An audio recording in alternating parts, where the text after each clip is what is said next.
than 10 iPhone tricks that you probably didn't know existed in iOS 12. Now, a couple of these aren't even new in iOS 12, but I think these are some of the most underrated features that not everybody uses or not everybody even knows about. All right, so let's not waste any time at all. Let's go ahead and get into these. So the first one is that you can actually use your Memoji or any Animoji as a sticker and drag it and place it on top of text messages. Now, of course, you do need to be texting somebody that has iMessage as well, and you can see here's what it looks like on the recipient's phone after you add the stickers. So if I send a text message saying, are you happy or sad, instead of just a conventional just text, just saying, hey, I'm happy, you can maybe send an Animoji or a Memoji. So you can see my Memoji is down there right now talking and everything, but if I go and smile real quick and tap and drag on it and put it over top of the text bubble right there until it turns dark gray and let go, you can see I put a smiley face over top of that text, and on the recipient's phone, you can see it comes across right there, and you can see it shows that I am happy. Of course, it does cover up a little bit of the text, but it's still pretty cool that you can reply with these little Animoji and Memoji stickers. Of course, if you don't want to use Memoji, you can swipe over and do the Animojis as well the exact same way. Just tap and hold and drag it onto the text bubble. You can see you can add multiples there as well. The only thing I wish you could do here is record a video and then actually place it as a sticker. But of course, if you play it, you do have to upload it, and it sends it as its own standalone emoji, of course, with audio, and you can see the mouth moving and all that. So that's not really a useful feature, but it is a pretty fun feature to use here in iOS 12, of course, if you do have Animoji and Memoji enabled on your phone. The next tip is a way to actually hide photos. So as you guys know, inside of the default Photos application, you can hide photos by going to the share sheet and then going over here to press hide, and then you press hide photo, but the only problem is it's not actually fully hidden. If you go all the way down past your albums into other albums, there is actually an album called hidden, and when you click on this, it'll actually show all of your hidden photos. So it's not really hidden for anybody that knows anything about iPhones. But the good news is there's a way to actually hide photos without putting them inside of a hidden folder inside of Photos. And the way I do this is by actually adding the photos to files. So if we take this photo right here and we go all the way over to save to files, and then we can put it inside of a folder inside of our iCloud drive. And if you really wanted to hide it well, you could put it in a folder inside of a folder. So for instance, we can go to iCloud drive if we want to save it to documents folder,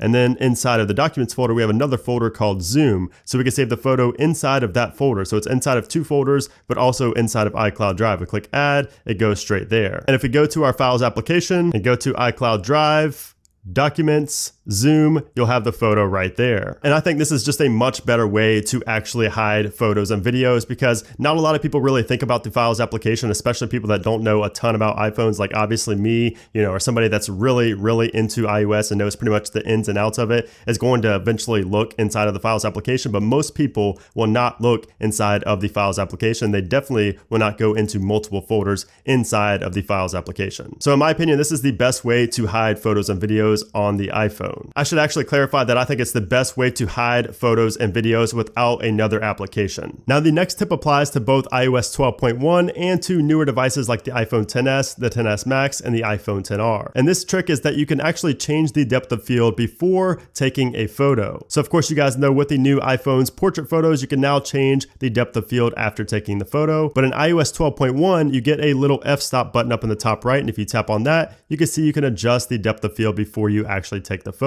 So this is very cool, and you can of course take it and then go back in and edit it afterwards as well if you want to, but it is pretty cool that you can change it beforehand as well. The next trick is that you can actually share links to photos and have them expire at a certain time when you share them. So for instance, I have a screenshot right here. If I go to the share button in the bottom left, scroll all the way down on the bottom to copy iCloud link, it will prepare a link right here, and I'm going to go ahead and send this as a text message. And if I send this as a text message and open it up on the other device, you can see that I have the image right there. And if you want this to expire so they can no longer view the link, if you press these three dots up here in the top right and click on stop sharing, you can see it says access to these shared photos will be removed from iCloud immediately, stop sharing. So that is a pretty cool trick you can use there in iOS 12 to share links and have them expire. The next little trick is more of a tip, but if we go into our settings and go to battery, now of course this just shows the big graph. It shows the last 24 hours and the last 10 days. Down here, it shows the battery usage by app, YouTube 34%, Twitter 9%, all of that. But what a lot of people don't know is that you can actually break this down even further. So if you go to the graph and click on a little part where you see, like if you see a little dip where your battery starts dropping, you can actually click on that and see what was using the most battery at that specific time. And down here, it shows that exact time as well. So it shows from 7 to 8 a.m. I was using ESPN Fantasy the most, and that's what caused that little dip in battery. And if you want a more precise click, you can click on this little chart down here, and it gives you, a little bit more precise of a click, so you don't have to, guess when you're doing it on this big graph. So this is very useful because you can find certain dips and drops in your graph and see, what was the cause for that drop. And of course, this will work for the last 10 days as well. You could see, break it down by day and everything like that. It shows Tuesday, you have Monday, but I found it to be the most useful with the last 24 hours because you could break it down by the hour. And if we go back to settings and go to screen time, you can actually get more specific with this as well. So if you tap and hold on these, you can see you get a little bit more of specific details for each bar graph there, each bar on that bar graph. And if you go into one of these, you could see a little bit more as well. So these are just some details that you may not have known about. And you also have limits down here if you want to add a limit so that maybe a kid or maybe you didn't want to spend so much time in an application, you can add a limit. I see a lot of people just go in here, read the graph and leave, but there's just a lot more to both the screen time and the battery settings inside of settings. There's just a lot of cool stuff you can do inside of screen time besides actually seeing, where you've been spending most of your time. The next trick is that you can actually ask Siri what your password is for a certain website. What's my password for adobe.com? So you will see it scans my face and actually shows me my password right there. So it's really cool because it actually shows your passcode in plain text. So it's showing my passcode right there. Obviously I am blurring it out for this video, but you can also have the option here to change the password on website with one click. And then it shows you the specifics of the website right there. You can also remove this from passwords if you want to. So of course you can get to this through settings as well, but it's a lot quicker and easier, and it opens up right away if you ask through Siri. And of course you saw that it did have to scan my face, or if you have a Touch ID device, you will have to put in your thumbprint to actually show you the passcode. So that is some really cool stuff right there. Now the next one is more of a tip, and it's one that I mentioned in pretty much every single video where I talk about tips and tricks, no matter if it's on a new phone, if it's on iOS, whatever. It's that you can actually scan and sign documents within the default Notes application. And the reason I keep mentioning this in every video is because so many people still do not use this. They either download another application or they literally try to find a place to scan a document, like a UPS store or something like that. And I'm just so confused because it's built right into iOS. So if you go into Notes, click on the plus, scan documents, take a picture of the document, say that was the picture of the document, keep scan, save, and say this is our scanned document. If we click on it, click the share button up in the top right, go down in the bottom to markup, click the plus right here, you actually have a spot for signature. And you can see I already have my signature in there, but you can add one if you want right there. Take the signature, you put it wherever it needs to be to sign on the lines in your document. Once you've added the signature as many times as you need, click on done, click on share once again, and then you can create PDF, then click the share button in the bottom left, save to files, and then you can save it to your iCloud Drive or just to your phone or whatever, and you have a signed document in PDF format on your phone, quick and easy, straight from your phone. You don't have to go to the UPS store, you don't have to download any kind of other application. It's built right in and it works great. Now the next little trick is inside of Control Center. So if we go to Control Center, customize controls, there's one down here called hearing. And this is actually a feature called live listen. So you can see it's down here. If we go and tap on that, and I'm gonna pull my AirPods out over here, take them out of the case. I'm gonna go ahead and put them in my ears. And you can see now live listen changed to off. If we go and tap on it to turn it on, it's very distracting if I do it on video, but basically what it allows you to do is act as a hearing aid, or you can spy on people. It basically just enhances the sound like it's a hearing aid. So if somebody's saying something from far away and you can't really hear them, if you put your AirPods in and turn on this feature live listen, you'll be able to hear them a lot clearer. So this is extremely useful, especially for older people who have hearing aids. This could actually be an alternative to hearing aids. Now I can't confirm if it's actually as good as hearing aids. I doubt it really is, but it's still a really cool step forward. It's a really cool feature that Apple offers if you do have AirPods. The next tip is very useful if you have two-factor authentication enabled. So I'm gonna go ahead and sign out of my account real quick. So I'm about to log into my Twitter, but I do have two-factor authentication enabled. So after I enter my passcode, I'm still gonna have to enter that other code that I get sent as a text message. And with iOS 12, you don't even need to go to the Messages application to actually get that code. So let me show you what I'm talking about. So let's click on Login.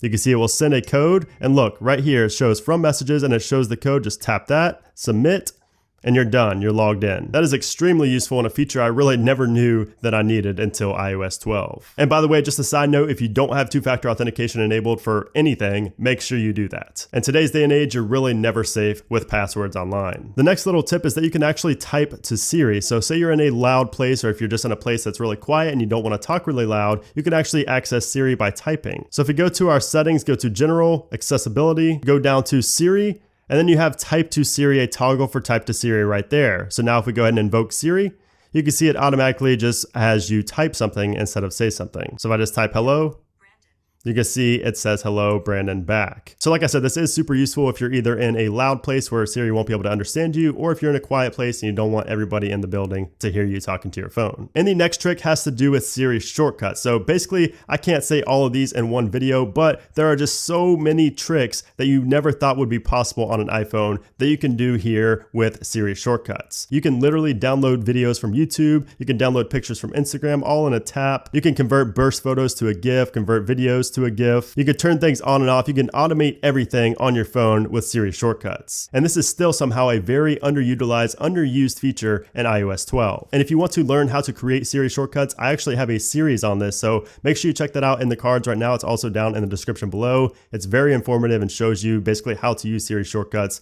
and also what all of the advanced little functions inside of shortcuts mean. I did also make a video on my top 15 Siri shortcuts, so you can watch that. That's also up in the cards and down in the description below. That's a good one to watch if you just want to import all of my shortcuts and if you don't want to build them yourself. But if we go into one of these and click on the share and click on copy iCloud link, this is how you can actually send this to somebody and they can import it into their shortcuts app. So for instance, if I send that inside of a message, you can see it shows up like that. And then I get it like this over here on my other iPhone. If I go ahead and tap on that, it'll take me straight to the shortcuts application, and you can click on get shortcut to add it to your library. So it's really cool that you're able to do that with shortcuts. And just another very random bonus tip that a lot of people don't know about is that when you actually turn your phone off and turn it back on, you simply only have to tap on the power button instead of hold it to turn it back on. So you can see I have my iPhone 8 Plus here on the right, and it is currently off. If I go ahead and tap on the power button just once, you can see it starts booting up just like that. You don't have to sit there and hold it until you see the Apple logo. All that's going to do is wear down your side button or your power button. I still see people out there that sit there and hold the power button all the way until it gets to the lock screen, and it just really doesn't make any sense, and it's, a lot harder on you. It's just a lot simpler to just tap on the power button, and that's all it takes to boot your phone up. So there you have it, guys. Those are some hidden iPhone tips and tricks that you may not have known about that you can use here in iOS 12. I hope you guys did learn something new from this video. If you did, make sure to hit that thumbs up button. I do also have another part to this series coming. I couldn't share all of the super useful ones in this video because I do have another part to this video. But if you did enjoy this, I would really appreciate a thumbs up, and also make sure to subscribe so you don't miss that next episode and a lot of other useful iOS tutorials. But anyways, guys, thanks again for watching, and I'll see you soon.